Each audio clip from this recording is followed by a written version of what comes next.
Now, it can be shown, actually, I'll not be explaining those things in detail. It can be shown that in the case of imperfect markets, there is a possibility of consumers, in fact, exploiting the maximum of consumer surplus. So that is a term, actually. Consumer surplus basically means normally, if the consumer surplus is the maximum, the consumers will be getting the maximum satisfaction. In that sense, you can say that he has his optimal, he has achieved his optimality, something like that.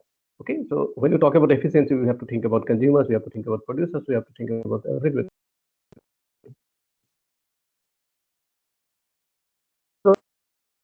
So that type of a thing. Now, in the case of purchase and other things exists when the consumer finds that the price that he is paying is relatively lesser than what he is prepared to pay. For example, if I'm ready to pay the rupees 100 product, but the product is available, suppose at rupees 75, then the consumer surplus will be this 100 rupees, which I'm prepared to pay, minus 75 rupees, 25 rupees. So that is the consumer surplus. Now, what happens in the case of imperfect market? Power to their convenience. So in that case, what happens? They will not be prepared to allow the consumers to get the maximum consumer surplus. Rather, they will try to fix the price in such a way that the portion of consumer surplus can be extracted by them. So take the case of monopoly. In the case of monopoly, what will happen? The monopolist is the only supplier of the product. So that's why he can decide on the price and the quantity that will be sold in the market. Now, if the quantity sold in the market is relatively, I mean, in fact, if the demand is high, so accordingly he can fix the price. Okay, if the price is too high, then probably so the price at which the consumers will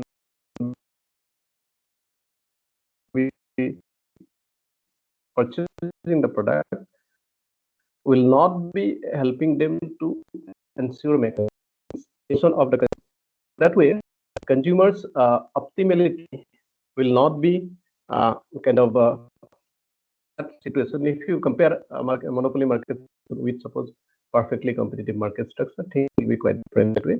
So where the sellers will not be fixing the price, rather the price will be fixed in the market, and that in that price so there is a possibility that the price in the competitive market will be much lesser than the price in the monopoly market. So you'll find this type of examples in practical situation everywhere you will find it.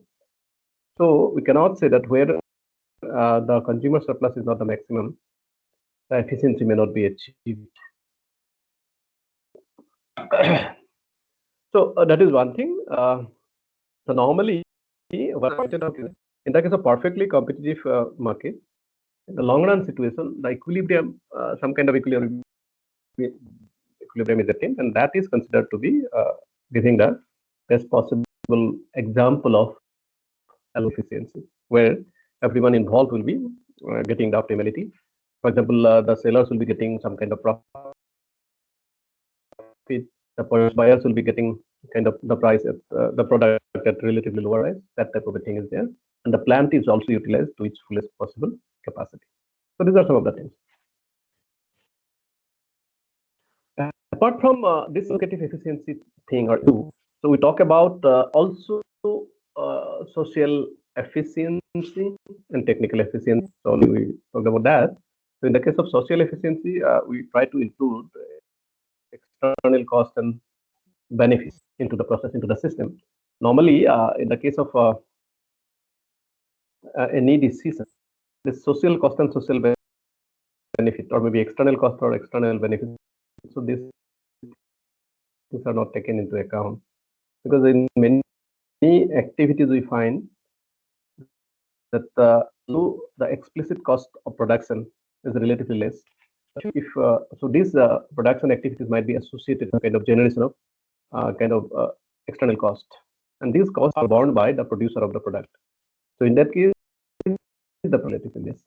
So although the problem is taking into account the explicit cost of production, since the society is also subjected to some kind of external cost.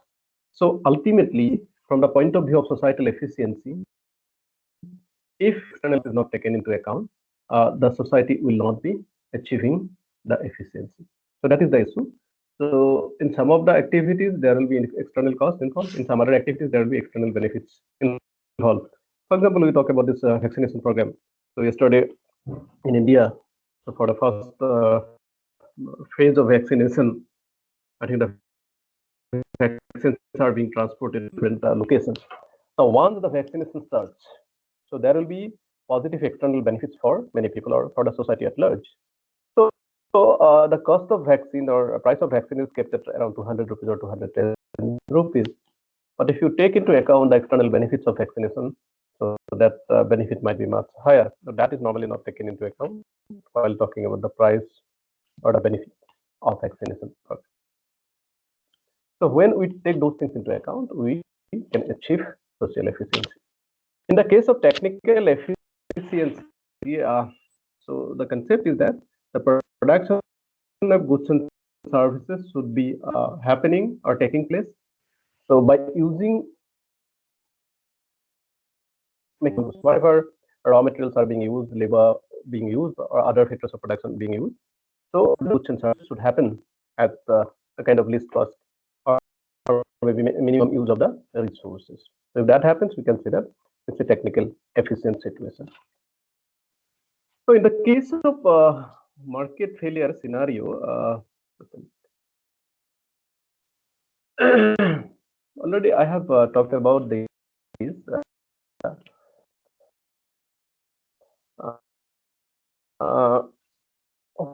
What happened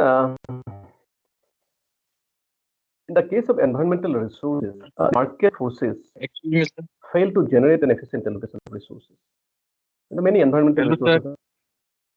Sorry, your voice is not stable. Yes, any question?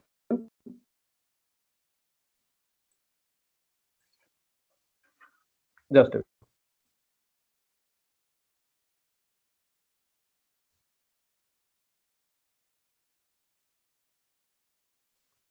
you cannot hear me?